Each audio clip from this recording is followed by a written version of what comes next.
Quiz 4, question 13. Now we're going to find the standard deviation of the portfolio, again with 25% A and 75% in XYZ. Normally you might think just go right to the standard deviation functions in Excel, but actually the portfolio is equal to the weight squared times the variance plus the weight of the second stock times the variance of the second stock plus 2 times the weight of the first stock times the weight of the second stock times the correlation of stock 1 and stock 2 times the standard deviation of 1 times the standard deviation 2. Notice that this last argument here, we have correlation of 2 stocks and their respective standard deviations is the covariance, so we can just simplify this way. So we have information on the correlation and standard deviation, so we can use either this argument or this one, but this one's, I think, a lot easier to do. So, and then we need to take the square root at the end. So to set this up, we're going to start out with some parentheses, and we're going to square the weight.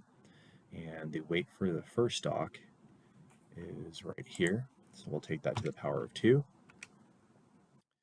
And then what we're going to do is multiply that times the standard deviation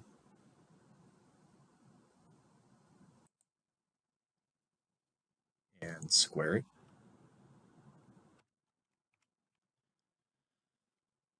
And so again, we're just following this formula here. Next part we need to do is add. And so then we're going to add the weight of our next stock.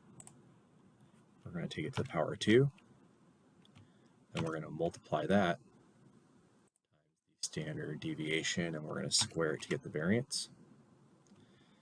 And then we're going to multiply times 2 times the weight of our first stock times the weight of the second stock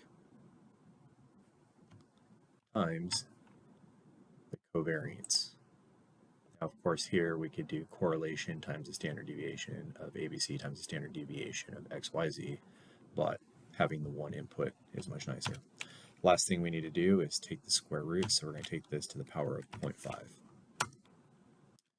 So we can see our standard deviation is 0.397, and just to simplify, we'll decrease, we can turn it into a percentage or